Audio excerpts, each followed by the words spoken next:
What's up, everybody? Welcome to Podcast Now Plus. I'm Alex, and in this video, I want to talk about the Better Call Saul series finale. I believe it's called Saul Gone, which I didn't know that until last night when I looked, but that is a genius, and you can understand how they could come up with something like that. So, when I'm recording this video last night, I had just watched the penultimate episode of the show, and I kind of want to just talk about that, talk about the season, talk about, going into this final episode. I'll make one more. I think it's worthy, even though these videos do absolutely awful. I needed to just kind of speak out loud to whoever wants to watch about my thoughts. What a show. What an incredible... I don't watch much television. I've said that multiple times, but I don't really know how television can match something like I see other shows that are popular that people talk about. I'm not talking about like a Stranger Things or something. I think there's something really there. But when people say this show or this show is pretty cool, I'll watch maybe half of an episode and I'll be like, oh wow, the acting of this is absolutely garbage. And maybe I'm subconsciously always comparing it to, Bob Odenkirk and all them because they just do a killer job. And although the show wasn't always very fast and furious, it started, the first 2-3 seasons were really slow, but they were purposeful. I mean, the whole plan was to do that and to get us where we don't have the big moments and emotions you have with Kim and with her leaving and all that. You don't have those kind of things if you don't spend really years building up to it. You'll have a different kind of, if you don't do that, you'll have a different kind of impact, but you won't have the impact that the show had. I just think it's such a perfectly crafted show.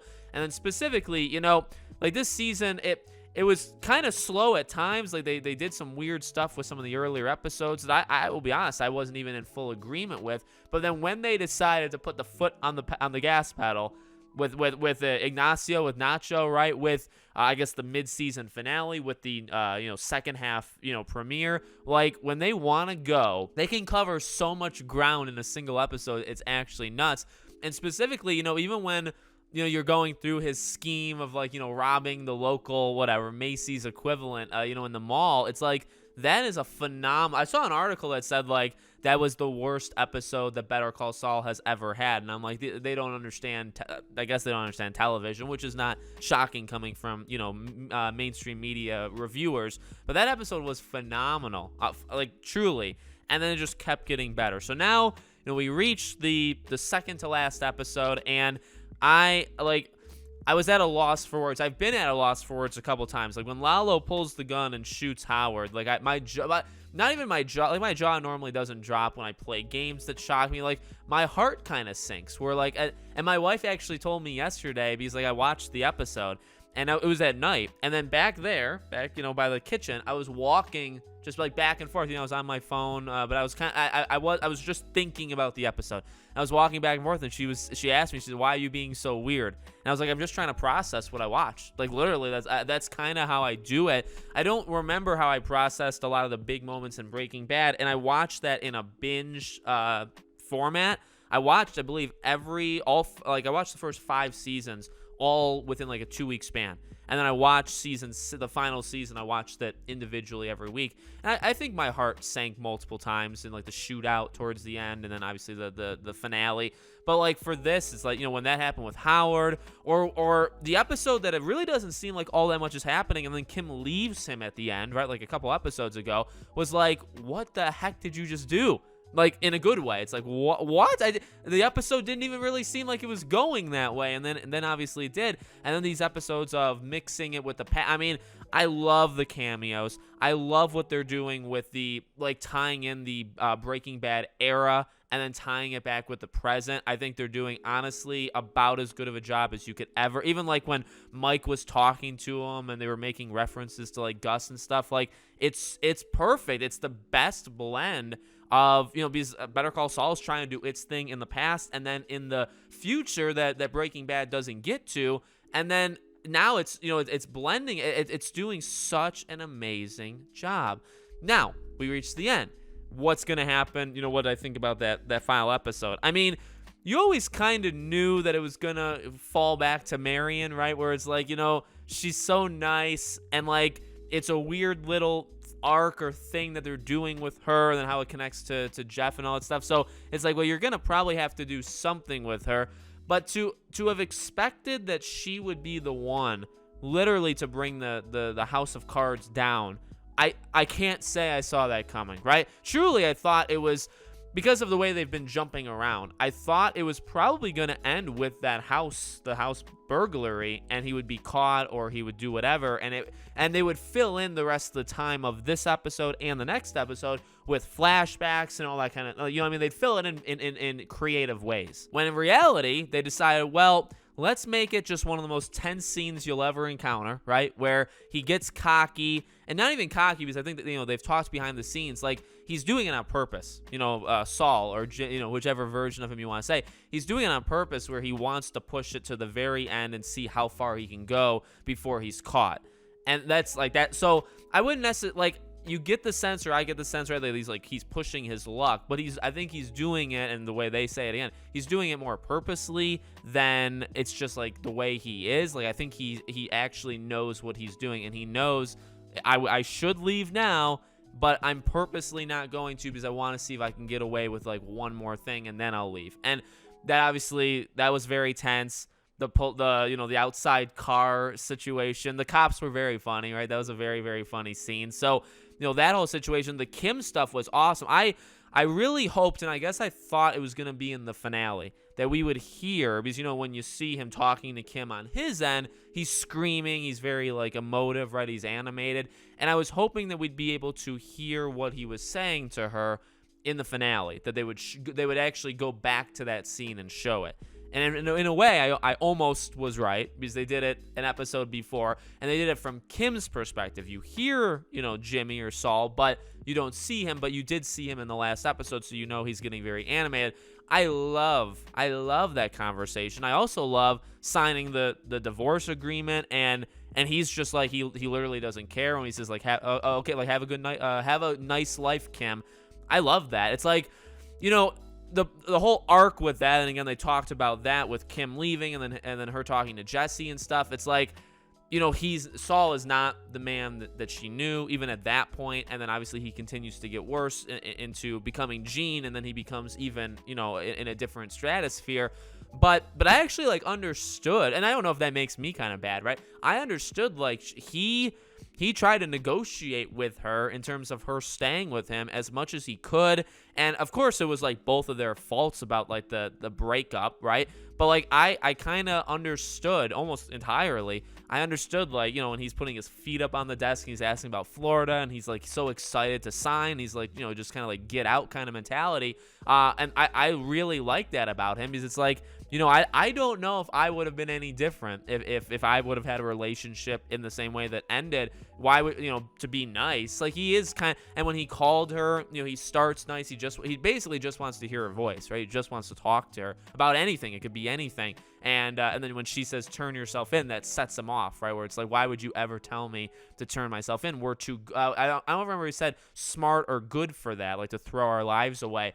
It was really good, really good. Her crying on the bus was really, I got what they were doing, and I you could kind of feel it in the moment where it was like, yeah, this is her just kind of letting it all out. And then also there was like a moment in that though where I kind of separate and I step back and I was like, you know, what an incredible actress, like, to be able to do that. And like I don't really think about crying in movies and shows and stuff, but like that one, she had to put herself, I assume, in a very bad place in order, because that was not just like normal crying. That was like kind of like a build up and then like an explosion and then you know, it was really good. It was really good. And then of course the ending. I mean, Jesus, I think I expected him to kill Marion. I think I did. He was so close when he was wrapping the phone line or whatever. When he was wrapping it around his hands, I was like, would he really? But then it's like, she's gonna call the cops on you. Well, once he pulled the thing out and she couldn't actually call with the phone, I was like, all right, well, that's fine. And then when she starts backing up and then he gets close to her, it's like, well, do you have to finish the job by taking her out? And then when she pulls out, you know, the life alert or whatever thing, it's like, oh, shoot. And then he grabs it, and I'm like, he's got it. Like, he's okay.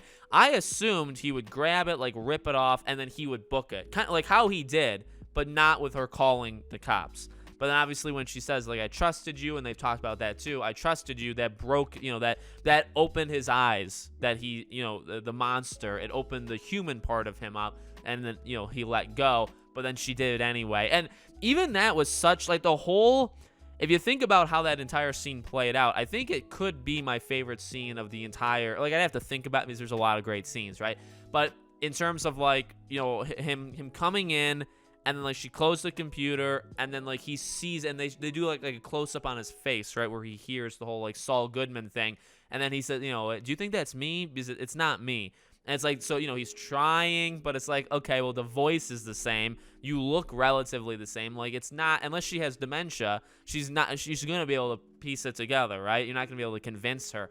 And then, with the phone and ripping out the thing and all that stuff, it's like, all right, like, now we're starting to get more, and then he's talking to her, like, I can help him out, and then raps, like, it's such a great scene. And then even, I think there was definitely music playing in the background when she was saying, a criminal standing in front of me, like, that line, that was very powerful, right? Like, I don't remember the exact, like, a criminal is standing in front of me, he's in my house, whatever, and his name is Saul Goodman. And, like, just, like, because, like, we've heard him be called that before, but, like, the way that she says it, and obviously, like, that's not the name he's going by on purpose.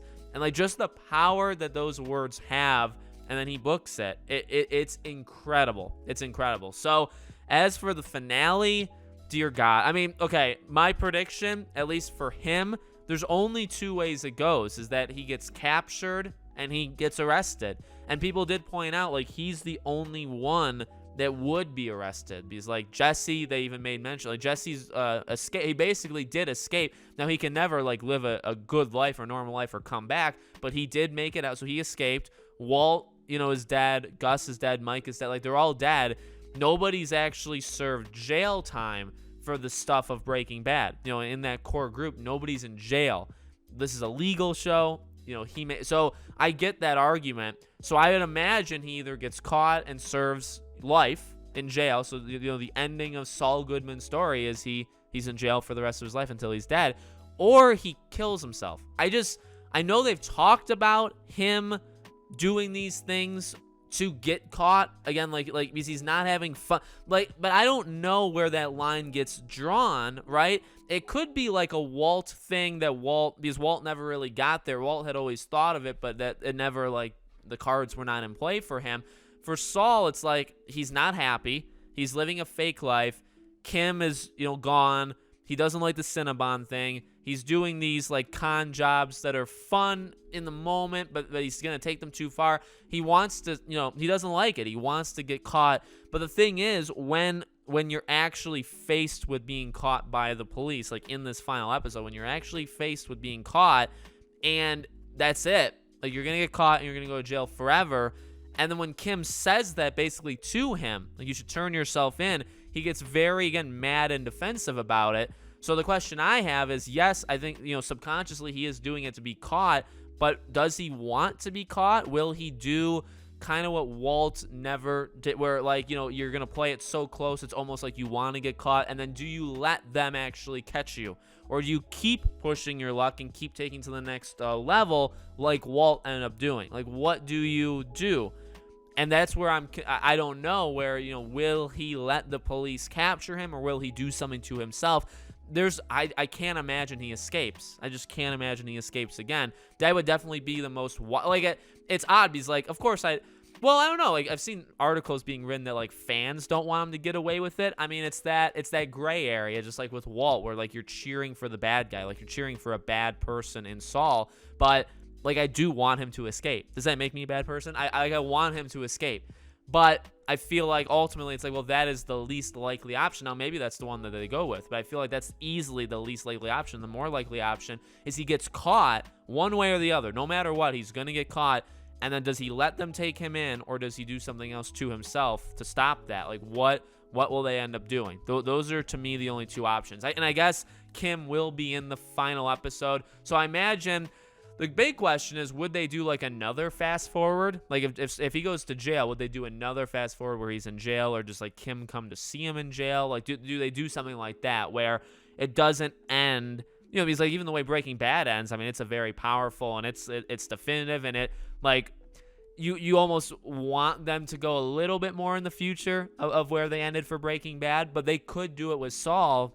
I don't know if I'd like to see the finale of Saul end where he's having, behind his back, his hands are behind his back, and they're cuffing him. Like, can we do a 5 years later thing? But maybe they don't want to do that because maybe there's more story to be told by them. I know they've said they're done, but maybe they could come back to it. So we'll see what happens. Let me know what you guys think in the comments. Make sure you guys are subscribed, bell icon turned on so you know when all these videos go up. I will make one final video after the finale is out, and we'll talk about it there. Thank you for watching, guys, and I'll see you all on the next one.